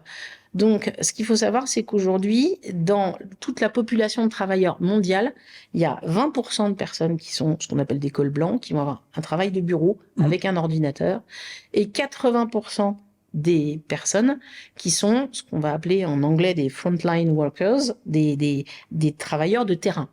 Ça va être des techniciens, ça va être des personnes qui sont dans les usines, hein, sur la chaîne, ça va être des personnes qui font du service à la personne sur le terrain, ça va être des personnes de PTP qui sont sur le chantier. Donc ça représente 80% de la population. Et ce qu'il faut savoir aujourd'hui, c'est que ces personnes-là, elles n'ont quasiment aucune connexion numérique. Déjà, pas d'identité numérique dans leur entreprise et quasiment aucune connexion numérique avec leur entreprise, ne serait-ce que pour récupérer des informations de l'entreprise, mais aussi pour, par exemple, je suis technicien sur le réseau d'eau, de circulation des tuyaux d'eau, etc. Et je vais avoir besoin de remonter des informations sur des tuyaux endommagés qu'il va falloir réparer, avec des process qu'il va falloir déclencher, parce qu'il va falloir faire venir un camion avec un tuyau, etc. Et donc, ces personnes-là, elles ont un téléphone, n'ont pas d'ordinateur, n'ont pas de boîte mail, n'ont rien de tout ça. C'est pas des travailleurs de bureau. Et aujourd'hui, il existe des solutions extrêmement simples pour ces personnes. Je dirais même si cette personne ne parle pas français, mais un excellent plombier qui va pouvoir remplacer ce tuyau et qui va être vraiment un très bon professionnel. Mais cette personne ne parle pas français, mais va pouvoir aujourd'hui communiquer avec son téléphone et partager de l'information, des photos, des vidéos, pour collecter l'information, la remonter automatiquement dans les bureaux et que ça déclenche un process dans le bureau de commande dans le magasin du matériel qu'il faut pour préparer. Donc, il existe des solutions comme ça et qui sont encore aujourd'hui très, très peu connues par les entreprises pour les travailleurs de terrain. Donc j'aimerais qu'on revient un peu à ton process. Voilà. État des lieux, vous analysez, vous récoltez des besoins, vous interviewez les gens sur le terrain. Une fois que vous avez tous ces éléments-là, vous commencez à proposer des outils avec, si j'ai bien compris, un souci de simplification quand même, d'utiliser des outils les plus judicieux possibles et de pas en avoir 36, qui se collent vraiment aux besoins de l'entreprise. Et donc derrière, comment se fait le suivi s'il y en a un, et puis comment vous jugez effectivement de l'efficacité ou pas de tout ça par rapport au suivi de l'entreprise? Alors, on va dire que le plus gros du travail derrière, une fois que on a comment dirais-je, vu dans l'entreprise éventuellement l'imbrication des différents outils où se trouvent les données, et on va mettre on va dire un plan de travail avec des priorités. Peut-être une des premières priorités, ça va être de se séparer de son serveur de fichiers et d'avoir des fichiers partagés, uniques, et donc de mettre en place un système de gestion documentaire où tout le monde va s'y retrouver très simplement, même sur son téléphone. Ça peut être une première étape. Une deuxième étape va être de dématérialiser peut-être tel process où il y a des morceaux de papier encore qui circulent, voilà, qui sont suspendus avec des pinces à linge. Donc on va étudier ça pour pouvoir justement le simplifier. Alors le plus gros, on va dire le plus gros chantier dans tout ça, c'est ce qu'on appelle la conduite du changement. C'est vraiment comment on va accompagner et former les utilisateurs et les équipes à appréhender chaque nouveau petit pas qu'on va faire d'amélioration numérique, de simplification. Comment on va accompagner cette équipe de SAV à utiliser un formulaire systématiquement pour que l'information, au fur et à mesure de la réalisation de leur SAV, va pouvoir être à disposition de toute l'équipe de l'entreprise, qui pourra donc répondre directement aux clients. Donc, en fait, on va prendre un chemin, et on a une méthodologie en fait qu'on n'a pas inventée, qui a été mais qui se repose sur ce qu'on va appeler des champions. Donc en fait, c'est ce qui s'est passé d'ailleurs dans cette entreprise le Casino, dans cette grosse entreprise. Alors on le fait quelle que soit la taille de l'entreprise. En ce moment, on transforme une entreprise de communication et de branding, packaging. Ils sont une douzaine. Il y a 2 personnes qui sont ce qu'on appelle des champions. Donc ces personnes-là, elles sont entre guillemets sélectionnées, mais bien sûr c'est sur la base du volontariat, et c'est des personnes qui vont avoir une appétence pour faire avancer l'entreprise. C'est un peu vos relais. C'est exactement nos relais. Ouais. Exactement nos relais. C'est des personnes qui vont nous aider à structurer les outils collaboratifs, la gestion documentaire, les différents groupes, si on met en place un réseau social. Donc ces personnes-là vont réfléchir avec nous parce qu'elles connaissent parfaitement le métier et l'entreprise et son fonctionnement. Et nous, on est experts sur les solutions, en gros, les solutions qu'on peut leur apporter. Et donc ils vont nous dire, ah mais ça va être possible, ça va pas être possible dans l'entreprise. Il va falloir trouver un autre moyen. Donc en effet, elles vont nous aider à structurer, et puis après, elles vont être formées avant les autres et être en effet nos relais, nos points d'appui. Donc ces personnes sont sélectionnées dans les différents services ou sur les différents sites pour pouvoir accompagner sur le terrain, remonter ce qui ne fonctionne pas dans la transformation pour que avec eux on trouve des idées pour mieux accompagner, simplifier encore le process, trouver d'autres manières de faire. Donc c'est un échange permanent avec quand il y a beaucoup de champions, comme une animation de ce réseau pour qu'ils aient plus d'informations que les autres et qu'ils puissent aider les gens sur le terrain, qu'il n'y ait pas de point de blocage. Parce que si on est bloqué sur une tâche parce que on utilise un logiciel compliqué, qu'est-ce qu'on fait? On revient comme avant. et on fait comme on sait. Exactement, ouais. C'est inévitable. Et, est-ce que à un moment, voilà, à nouveau, peut-être, vous refaites une audite, vous interviewez à nouveau les gens sur le terrain au bout de quelques mois, un an, 20, etc., pour avoir aussi je pense, le retour humain est très important. C'est-à-dire qu'il peut y avoir des choses chiffrables. On a gagné du temps, on a, je sais pas, le chiffre d'affaires augmenté dans l'entreprise, etc.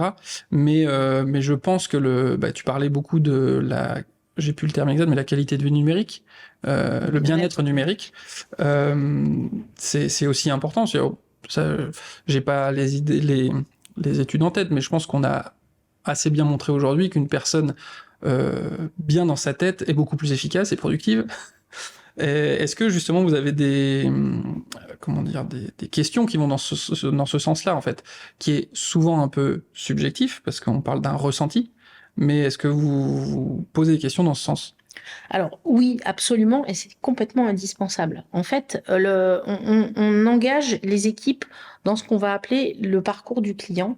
Et dans ce parcours client qui va être vraiment adapté, où on va avoir une connaissance fine de l'organisation, des effectifs, du nombre de sites, de ce qui est et du plan qu'on veut, comment dirais-je, déployer en matière d'évolution numérique. Dans ce parcours client, il va y avoir des formations, il va y avoir des mises en place d'indicateurs, il va y avoir des interviews régulières, il va y avoir des points d'étape pour voir en effet, est-ce qu'on s'engage dans, par exemple, est-ce qu'on va mettre en place pour simplifier la signature électronique dans l'entreprise. Qu'est-ce qu'on va mettre en place pour ça, je prends des sujets, c'est des sujets qui font perdre énormément de temps, qui paraissent tout bêtes. La gestion des notes de frais. Gestion des notes de frais dans l'entreprise, c'est des pertes de temps mais considérables entre les personnes qui génèrent des notes, qui en ont partout et qui doivent les faire valider par leur manager avant que ça soit payé par la comptabilité. C'est des process. C'est comme les demandes de congés. Qui sont hyper chronophages et qui ont aucune valeur ajoutée. Absolument. Ouais. Donc, qu'est-ce qu'on va faire pour ou tout simplement la validation des documents par des workflows? Qu'est-ce qu'on va mettre en place? Donc, dans ce parcours client, il y a des micro-parcours, comme on va mettre en place la signature électronique. Et dans ce cas-là, on va former, on va mettre en place des indicateurs juste là-dessus, et puis on va accompagner, et puis faire un point 3 mois après. De toute manière, Digital Intuition est certifié Calliope, et dans la certification Calliope en tant qu'organisme de formation, qui permet donc aux entrepreneurs de solliciter des budgets de formation chez les OPCO, on a des exigences en disant OK, vous avez formé une équipe, je sais pas moi, à se servir systématiquement d'un formulaire pour simplifier ça, mais quid dans 3 mois? Quid dans un mois, quid dans 3 mois? Est-ce qu'ils s'en servent toujours? Qu'est-ce qu'ils ont rencontré comme difficulté? Est-ce que 100% des personnes c'est un petit peu ça, la conduite du changement. C'est en fait que pour un process, tout le monde est un petit peu, enfin pas un petit peu, mais tout le monde est la même manière de faire. Et souvent, on s'aperçoit que dans un process, suivant les personnes qui font le même process, ça va être je pense que c'est comme à l'école, où c'est-à-dire que le professeur pense donner un cours, mais en fait il donne autant de cours qu'il y a de personnes en face de lui, parce que tout le monde vient avec déjà certaines connaissances et va interpréter ce qu'on dit d'une certaine manière, quoi. Donc effectivement, s'il n'y a pas de feedback, tout à fait, ça peut vite partir dans tous les sens. Excellente comparaison, tout à fait. Ouais. Donc cette conduite du changement est vraiment absolument majeure, et en fait c'est quelque chose qui est dans l'ancien temps, on va dire. Quand on mettait en place un logiciel, on formait les gens une bonne fois pour toutes. On leur disait, si vous cliquez ici, ça fait ça. Vous allez cliquer là, cliquer là. Ouais. Et en fait, on se disait, bon, allez, hop. Et c'est comme ça qu'on s'aperçoit qu'il y a énormément d'utilisateurs qui sous-utilisent ou qui n'utilisent pas de la même manière pour faire la même chose. Et est-ce que, je pense à ça sur justement des formations, puis après on laisse comme ça.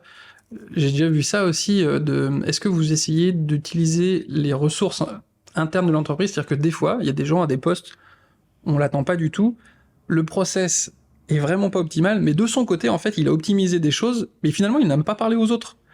Et je dis, mais attends, mais c'est génial la manière dont tu fais ça, là, tu voudrais pas le transmettre? Et il y a des fois des gens qui disent, voilà, c'est moi qui ai fait ça, j'ai bidouillé un truc, bon, là, je vais pas en parler, quoi. Alors, super question. Là, c'est vraiment dans notre idée et dans notre accompagnement des champions, c'est leur rôle. Les champions, ils vont récolter des bonnes pratiques qui sont comme ça inconnues, comme tu dis, parce qu'il y en a un qui fait comme ça, mais c'est vachement mieux que les 10 autres qui perdent beaucoup de temps. Donc, ils vont diffuser des pratiques collectives d'usage et ils vont récolter d'autres bonnes pratiques pour éventuellement une diffusion. Et ça, je pense que ça demande des fois de réussir à mettre son ego de côté. Parce que des fois, c'est le N-1 qui a trouvé une super idée. Et puis, bah, ah, merde, le petit stagiaire, là, qui a 6 mois dans la boîte, il a réussi à retourner le système, quoi. Il faut accepter ça aussi. Tout à fait. Bah, en général, de toute manière, on s'aperçoit que c'est ceux qui font qui sont le plus en capacité de faire évoluer le système. Oui, qui ont les mains dans le cambouis. Ouais. C'est les mains dans le cambouis, absolument. Et donc, je pensais à un autre truc par rapport à ce que tu venais de dire. Ah oui. En matière de diffusion des pratiques, en matière de transmission des connaissances et des compétences et des expertises de l'entreprise. Je sais pas, sur des techniques de soudage, par exemple, dans une industrie où il y a un moyen que tu connais bien, qui, de notre point de vue, est vraiment un moyen d'avenir et qu'on commence à diffuser dans les entreprises, c'est vraiment le moyen de la vidéo. Ouais. Clairement, comment mieux former à des gestes, à un process, à comment dirais-je, une démarche qualité. Hein, je suis femme de chambre dans un hôtel 5 étoiles. Bah, comment mieux former sur ce que ce qu'on attend de moi quand je sors de la chambre, que une vidéo sur la manière de plier les serviettes. Mais surtout, tu parlais derrière d'un gap entre la vie pro et la vie perso sur les outils qu'on utilise. Maintenant, c'est devenu vraiment commun. Dès qu'on se pose une question, on va chercher sur YouTube un tuto. Tout le monde maintenant fait ça, en fait. On va encore chercher sur des forums des trucs un peu pointus, etc., mais sur plein d'aspects. Et moi, je trouve ça assez fabuleux. Ça fait partie des choses, là, pour le coup, qui sont vraiment géniales sur Internet. Il y a toujours un mec qui s'est posé la question et qui, en plus, partage son savoir par rapport à ça. C'est plus ou moins bien fait, ouais, c'est ça. Mais et je trouve effectivement que dans les entreprises, il y a, ça c'est évident, il y a une connaissance incroyable qui n'est pas du tout bien transmise, qui n'est pas mis à disposition de la bonne manière. Ou alors il faut savoir que voilà, il y a Marius, je suis influencé par mais il y a quelqu'un dans l'entreprise qui sait tel truc, faut aller le voir, mais faut le savoir. Alors que on aurait très bien pu lui demander d'expliquer. Et ça, c'est ce que je trouve fabuleux avec Internet, c'est qu'on peut, je sais pas si le terme scaler ça te parle. Voilà, on le fait une fois et tout le monde peut en profiter. C'est quand même assez fabuleux, ça. C'est un genre de super pouvoir, quoi. Mais c'est clair, mais quand on voit la perte de compétences qu'il peut y avoir dans les entreprises quand quelqu'un qui a 20 ans, 30 ans d'expérience part à la retraite, c'est considérable. Ouais. Et quand on voit, entre guillemets, le peu d'investissement qu'il faudrait mettre en place en termes de temps et en termes d'argent pour capitaliser. Une fois que c'est fait pour longtemps, quoi. Capitaliser le savoir-faire en vidéo, par des courtes vidéos. De toute manière, un jeune d'aujourd'hui, de 20 ans, on peut pas lui donner un mode d'emploi de 10 pages, il va pas lire la première mais qu'il ait 20 ans ou même 50, enfin, moi, alors, c'est une expérience personnelle, donc on peut pas forcément la généraliser, mais je le vois par rapport à mes parents. Enfin, mon père a commencé à s'intéresser à l'iPad parce qu'il a vu qu'il y avait des tutos de mécanique dedans. Et donc, mais tu sais utiliser la tablette maintenant? Bah ouais, et puis il avait la tablette dans le moteur, et je pense qu'à tout âge, en fait, on peut y trouver plein de choses, et qu'il y a besoin de mettre en place certains usages, apprendre à utiliser certains outils, mais une fois que c'est lancé, une fois qu'on connaît le chemin, c'est fabuleux. Complètement. Et le type d'accompagnement qu'on peut apporter à une entreprise, une PME, je sais pas, industrielle, qui veut capitaliser sa connaissance, garder la connaissance, c'est un accompagnement pour que éventuellement eux soit en capacité, alors soit font appel à des services de vidéastes par exemple, pour avoir vraiment des vidéos extrêmement professionnelles, ou sur d'une certaine manière, appréhendent eux aussi le fait de faire des courtes vidéos, où ça soit un des champions qui soit dans l'équipe technique, qui va... Ça, c'est une chose que j'ai déjà fait, par exemple, cet intermédiaire, c'est en fait, de former quelqu'un ou un groupe de personnes pour ensuite qu'ils soient autonomes dans la création de contenu. Parce que pour les formations, c'est génial, mais même après, pour leur communication derrière, en fait, aujourd'hui, on a tous une caméra dans la poche.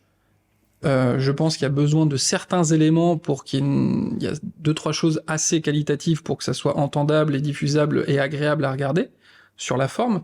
Mais après, qui mieux que l'artisan ou l'entreprise peut parler de son savoir-faire? Donc autant les rendre autonomes par rapport à ça, et ça se fait assez facilement. Aujourd'hui, il y a des outils. Bah tu vois, là, l'émission, je la fais... alors ça peut paraître peut-être un peu too much par rapport à l'interview, mais à l'échelle d'une entreprise, c'est pas un investissement incroyable. Avec 1 ou 2 caméras et un ordinateur potable, on peut faire des trucs vraiment géniaux et qui vont vraiment changer la manière de transmettre, quoi. Et c'est formidable. Et donc, avec ce savoir-faire sur lesquels tu vas les amener, finalement, et derrière, une mise en place d'outils numériques où eux-mêmes vont être en capacité de créer leur site interne pour y placer leurs vidéos au fur et à mesure, en les classant par type de service, type de savoir-faire, c'est complètement envisageable. Et c'est quelque chose qui peut paraître inaccessible aux dirigeants, alors concrètement, quand on se pose et qu'on accompagne des équipes là-dessus, c'est très, très, entre guillemets, très simple, avec un peu d'accompagnement, à appréhender avec les ressources internes de l'entreprise, parce que c'est vraiment les personnes les mieux placées, comme tu dis, pour le faire.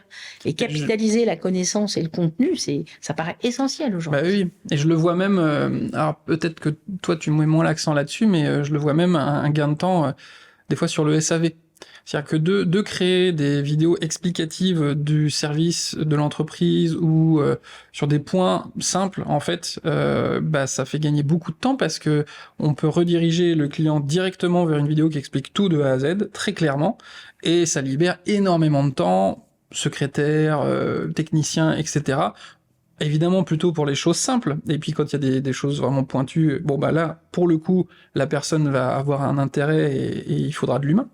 Mais je pense que ça peut aussi apporter beaucoup de temps là-dessus, quoi. C'est clair. Et en plus, imagine le collaborateur qui arrive, le jeune collaborateur qui arrive dans l'entreprise.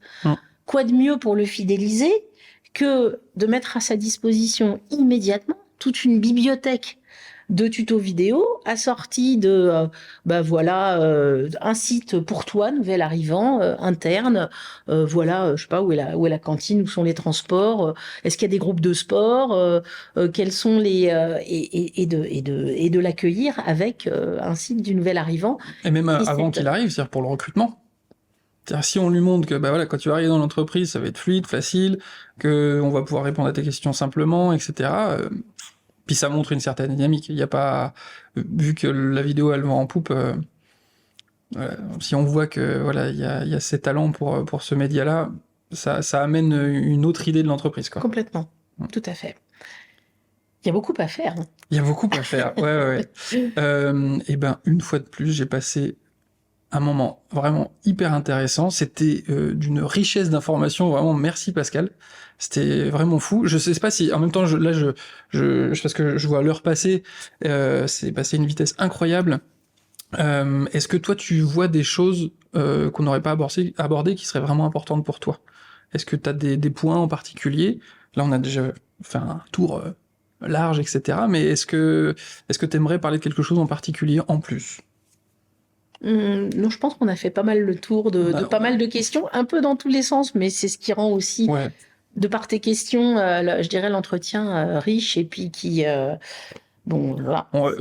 J'aime pas faire les PowerPoint petit A, petit B, ça va bien 5 minutes. On n'était pas du tout dans ce schéma-là. Non. C'est sûr. Moi, j'aime bien, je sais pas si tu connais un Obsidian. C'est un logiciel qui permet de gérer un peu ses bases de données, ses idées, etc. Et c'est pas du tout... Alors, il y a Notion qui existe où c'est plutôt A, B, C, D, etc. Et Obsidian, en fait, c'est un peu comme une arborescence, on dirait... On pourrait voir des neurones qui s'interconnectent. Mais c'est du mind mapping. Voilà, c'est du mind mapping et je pense qu'on a plus fait ça, quoi. On est parti dans la map un peu dans tous les sens, mais je pense que ça rendait les choses dynamiques et très intéressantes, en tout cas. Ah bah c'est... Et ouais, j'ai encore plein de questions, mais il y a un moment, il va faire nuit de toute façon. Mais bon, voilà, on va peut-être se redonner rendez-vous pour reparler de choses, etc., sur des sujets peut-être plus précis, on verra. Si les gens veulent te contacter, quel est le chemin le plus simple? Tu as un site internet, j'imagine? Il y a un site internet avec une page contact sur le site de Digital Intuition. Bien entendu, via LinkedIn aussi, ça peut être extrêmement simple. Donc Pascal Weitzman. Weitzman. Deux N. Voilà, donc je crois que je suis la seule sur LinkedIn. On risque pas de confondre. Et donc, je me ferai un plaisir de au moins échanger. C'est-à-dire que ce qu'il faut comprendre, c'est que un entretien, ça éveille et ça ouvre des perspectives et que derrière, nous, on n'est pas une entreprise qui cherchons absolument du tout à vendre. On sait que ce qu'on propose aux entreprises, c'est utile pour beaucoup d'entre elles. Encore faut-il que ça soit le moment, que ça soit que les personnes aient cette appétence pour se dire que c'est le moment d'évoluer et de se transformer. Si peut-être ce que j'aurais à dire, c'est qu'il y a un moment donné... je pense que une des priorités des dirigeants devrait être en effet de simplifier et de fluidifier leur organisation par rapport à toutes les autres priorités qui se mettent sur le dessus de la pile en permanence pour un chef d'entreprise qui doit jongler entre toutes les priorités. Celle-ci me semble vis-à-vis des équipes, vis-à-vis du recrutement, de la marge de l'entreprise, puisque du gain de temps, c'est forcément du gain d'argent derrière. Je pense que ce sujet n'est pas toujours prioritaire quand on croise les chefs d'entreprise et qu'à un moment donné, se poser pour vraiment gagner en efficacité derrière, en équipe, pour que les salariés se sentent mieux dans l'entreprise, ils trouvent plus de sens et puis puissent se concentrer vraiment sur leur cœur de métier. Je pense qu'il y a un réel avantage et que ça devrait normalement devenir une priorité pour beaucoup de chefs d'entreprise. Ça me fait penser à une chaîne que j'aime beaucoup qui s'appelle Kudak, qui est en fait aussi une société qui fait de la... ils ont commencé en accompagnant les entreprises pour leur marketing sur Facebook. Puis là, ils se sont diversifiés. Et il parle il explique souvent le développement de l'entreprise. Il est très transparent, justement. Il incarne. Ça, c'est une chose... On parle de vidéo, là, on parle plus de l'aspect communication, où de plus en plus, incarner sa boîte, c'est hyper important de savoir à qui on parle, quelles sont les valeurs, etc. Et il dit que voilà, dans les entreprises, il y a souvent deux temps. C'est-à-dire, il y a un temps de croissance, et puis il y a un moment où ça stagne, où là, il faut se poser la question de l'organisation, des process, etc. Parce que sinon, on ne grandira plus, en fait. Il y a un moment où on arrive à des limites. On peut améliorer des petites bidouilles par-ci, par-là, mais si on revoit pas l'organisation, ça stagnera. Et tout à fait. Voilà.